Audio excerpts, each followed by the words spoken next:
guys, and welcome back to another episode of Strange Days True Crime, where we look at stories of unsolved and solved murders and disappearances throughout Canada and sometimes from around the world. If you have a case you'd like me to cover, please email me at strangedays0000@outlook.com. So don't forget to like and subscribe, and I'll be uploading a new video each week. Thanks and enjoy. The Moscow, Idaho College Murders.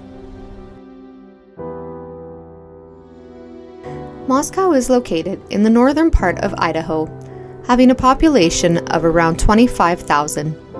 The University of Idaho is located here, and this would be where a group of 5 students rented a 3-story house off campus at 1122 King Road. The house had 6 bedrooms, 2 on each floor. The students that rented the home were 21-year-old Madison Mogan, born on May 25th of 2001, and who had grown up in Idaho and was an only child. Madison had a way to make others smile and a hilarious sense of humor. Madison was dedicated to her future. Kaylee Conclaves was born on June 8th of 2001, who was also 21 and had grown up in Idaho and was a close childhood friend of Madison's. Kaylee was the middle child of 5 siblings. Kaylee was a social person and beautiful. Kaylee was getting ready to move out of the house to move to Texas for a marketing job. 20-year-old Zana Carnoodle was from Idaho and was born on July 2nd of 2002. Zana had 2 siblings, loved to spend time with her family, and going to concerts. She had a contagious sense of humor and loved to live life to the fullest. There were 2 other roommates, Bethany Funk and Dylan Mortensen. There was also a 6th student on the lease, but they had moved out of the house they were sharing. Ethan Chapin was spending the night at Zana's, who was his girlfriend, and who was a triplet and born on October 28th of 2002. Ethan loved to play sports and had a smile from the moment he woke up to the moment he went to sleep. On the night of November 12th, 2022, Madison, Kaylee, Zana, and her 20-year-old boyfriend Ethan had all gone out in separate directions that night, but would all return home along with Dylan and Bethany sometime after 1 a.m. on November 13th. At around 11:58 a.m. on November 13th, 2022, police responded to a call from one of the roommates inside the student's house with reports of an unconscious person. The roommates had called several friends, and the 911 dispatcher had spoke with multiple people on the phone.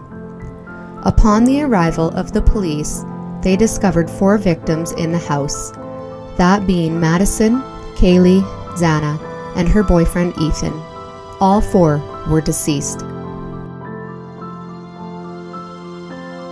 It was clear to police that all 4 victims had been murdered, and at the start of the investigation, police had stated that all 4 had been stabbed to death, while the other 2 roommates, Bethany and Dylan, whose rooms were on the bottom floor, remained unharmed, along with Kaylee's dog Murphy. Zana and Ethan were found on the 2nd floor where Zana's bedroom was, and Kaylee and Madison were on the 3rd floor where their rooms were. Investigators said that it was likely all 4 victims had been stabbed in their sleep, but noted some of them had defensive wounds, and the coroner put bags over their hands to preserve evidence and stated there was no evidence of any sexual assaults. The night before the murders, Kaylee and Madison were at a popular nightclub called the Corner Club, which is a sports bar downtown, around 10 p.m. The pair left around 1:30, where they were then caught on a live stream video at the grub truck 4 blocks south, where the pair were seen smiling and talking. There had been another man in the video behind the 2 girls, but he has been ruled out. After this, Kaylee and Madison would get a ride home and arrive around 1:57 a.m. The driver was also ruled out as a suspect. Once home, Kaylee made several calls to her ex-boyfriend Jack, with whom she shared a dog. The calls were placed between 2:26 and 2:52 a.m. Madison had also made calls to Jack from 2:44 to 2:52 a.m. The police investigated the calls, which turned up not to be a part of the crime.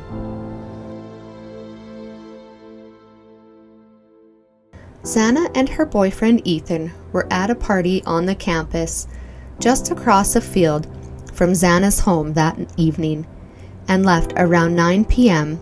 and returned home at about 1:45 a.m.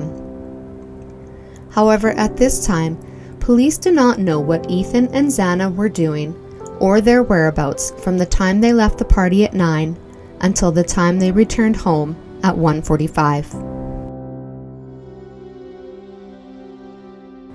That next morning, after the 911 call was made, many lives would change.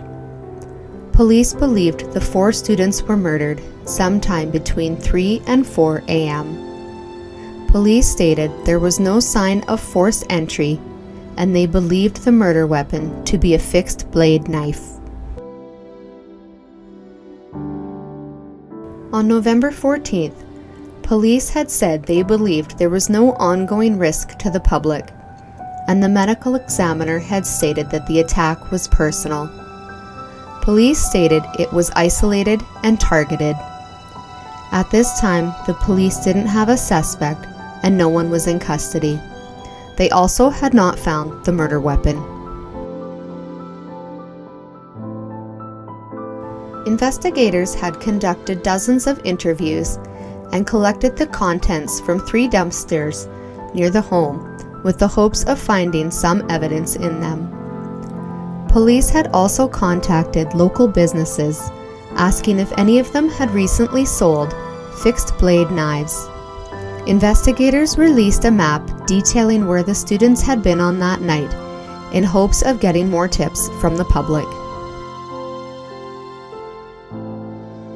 On Saturday, November 19th, investigators returned to the house searching for more clues, and by the 20th, they had interviewed around 90 people and gone through 646 tips on the murders with still no answers. Police even looked into the claim that Kaylee had a stalker, but were unable to identify anyone or confirm this.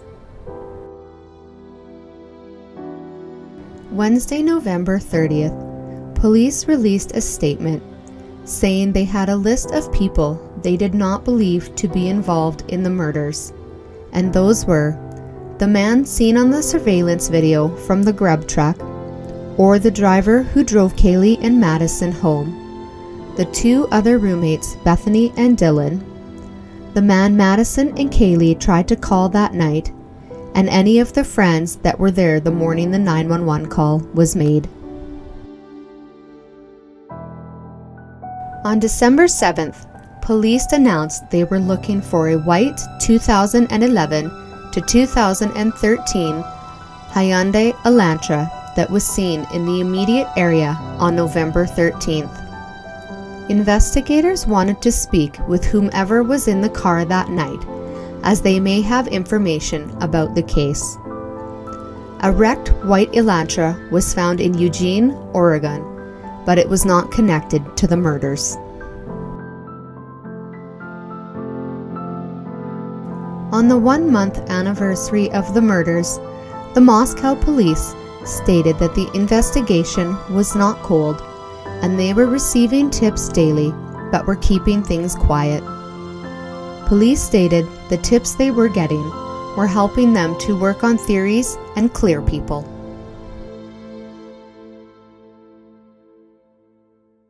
A huge break was made in the case in the early hours of December 30th when investigators made an arrest. 28-year-old Brian Kohberger was arrested in the Pocono Mountains in Pennsylvania in connection with the murders of the 4 Idaho students. It was also on this day that the house where the murders took place was set to be cleaned. However, after the arrest, the cleaning was postponed.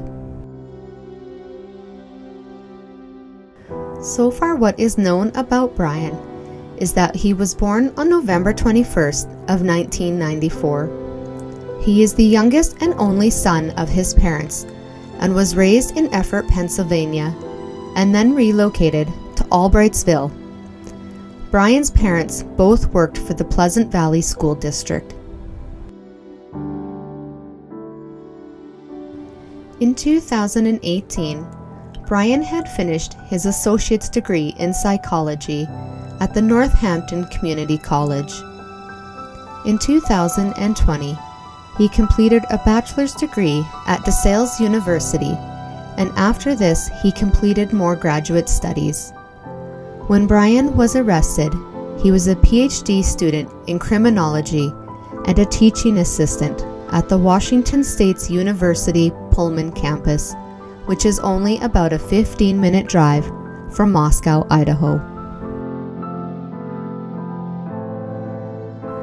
According to Brian's lawyer, in mid-December, Brian's father flew out to Washington to make the 2,500-mile drive back to Pennsylvania with Brian for the holidays.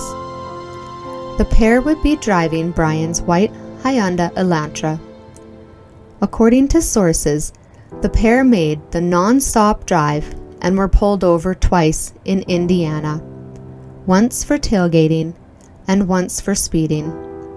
According to his family, this was a planned trip.